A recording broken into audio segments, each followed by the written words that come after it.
আগামীর 12ই ফেব্রুয়ারি একটি নির্বাচন অনুষ্ঠিত হতে যাচ্ছে। এই নির্বাচনে পাশাপাশি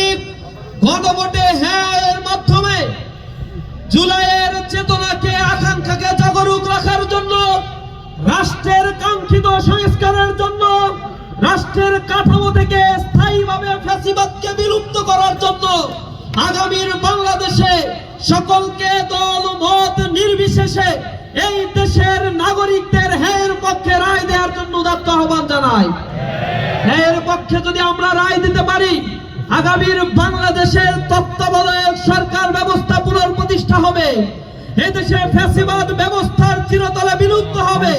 নাগরিক অধিকার স্থায়ীভাবে সংরক্ষিত হবে, সংবিধান ইচ্ছে মতো কাটাছেড়া করে এদেশের নাগরিকের অধিকারকে ভুলুণ্ঠিত করা যাবে না, এদেশের নাগরিকের মৌলিক অধিকার পুনঃপ্রতিষ্ঠা হবে, রাষ্ট্রপতি প্রধানমন্ত্রীর ক্ষমতার ভারসাম্য নিশ্চিত হবে, প্রধানমন্ত্রী এককভাবে ক্ষমতা কুক্ষিগত করে জনগণের উপর আর কোনো ফ্যাসিজম কায়েম করতে পারবে না। সুতরাং এদেশে যদি লাশতন্ত্র জুলুমতন্ত্রের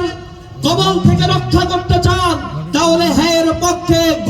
জনমত তৈরির জন্য আমি আপনাদেরকে উদাত্ত আহ্বান জানাই। প্রিয় উপস্থিতি, এই বাংলাদেশে ইনসাফ আর ন্যায় কায়েমের জন্য